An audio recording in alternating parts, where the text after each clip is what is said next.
Deep within the untamed wilderness, a mother leopard and her helpless cub found themselves caught in a deadly trap. Their survival hung by a thread until an unexpected rescuer appeared.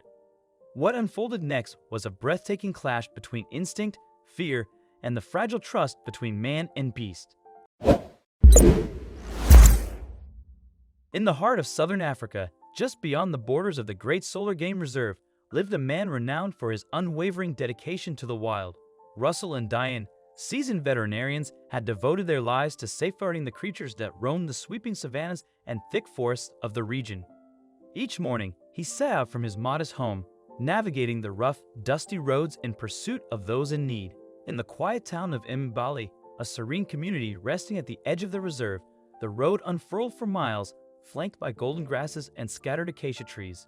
For over a decade, Russell had traveled this path, yet the wilderness never lost its magic.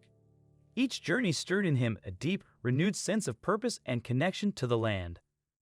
That morning, with the sun just beginning to rise, Russell drove with a quiet sense of anticipation. The air was crisp, carrying a rare stillness before the day's heat would settle in. As he passed a familiar stretch of road bordered by thorny brush, something unusual caught his eye, a sudden flash of golden fur lying motionless at the roadside.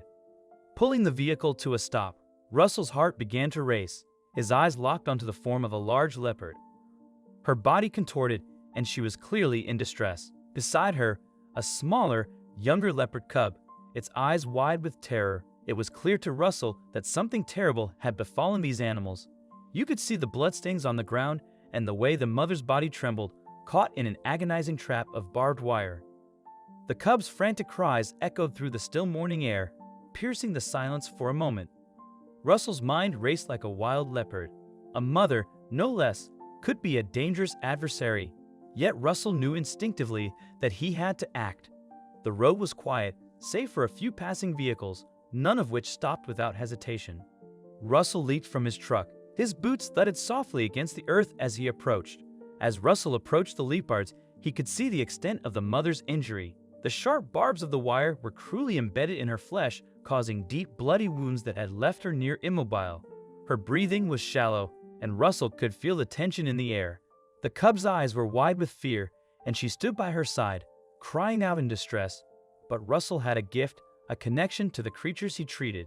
He had been a veterinarian for many years and had learned that the wild animals of Africa, though dangerous and fierce, responded to care and calmness. He knelt slowly, speaking to them in a low, soothing voice.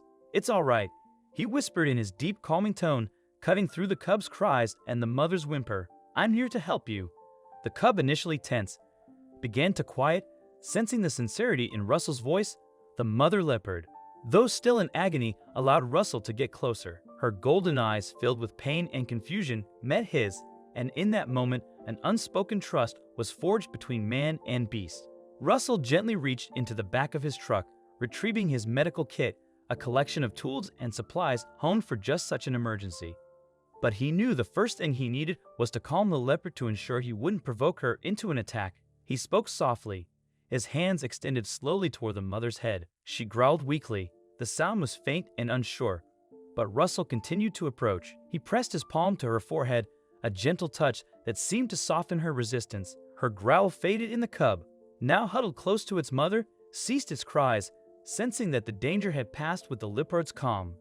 Russell began his work. He could see the severity of the wound, the wire tightly wrapped around the mother's body, digging into her skin with every move she made. His heart ached as he examined the barbed wire, knowing how much pain the leopard must be in. Each time she shifted, a new wave of agony must have rushed through her. Russell carefully positioned himself, aware of the weight of the situation. If he wasn't careful, even the slightest misstep could set the leopard off, or worse, cause more injury. He reached for his wire cutters, the sharp metal clinking slightly as he tightened his grip. As he cut the first strand of wire, the mother shuddered. A deep, low growl emanated from her throat, but Russell kept speaking in that soft, steady voice, whispering assurances. His hands moved with precision, clipping away each piece of the wire. His mind focused entirely on the task at hand. The mother winced, her body trembling with pain, but she did not resist. The cub watched, its eyes wide, a mixture of confusion and understanding. The sun had risen higher in the sky now, and sweat began to bead on Russell's brow. But he did not stop. He continued to cut away the sharp, dangerous wires, each movement bringing him closer to freeing the mother from a torment. The sounds of the wires snapping in the still morning air echo like a quiet reminder of the danger that lurked in the wild. Russell's gloves were soaked in blood. His hands were stained from the work, but he persisted. Every time the mother winced, the cub would nuzzle her side, its small head rubbing against her. In a gesture of comfort, Russell paused, glancing at the cub, and for a brief moment, he saw a reflection of his own bond with the animals he had spent his life protecting. A silent, powerful connection, finally, after what felt like an eternity. The last piece of wire fell away, and the mother leopard lay free.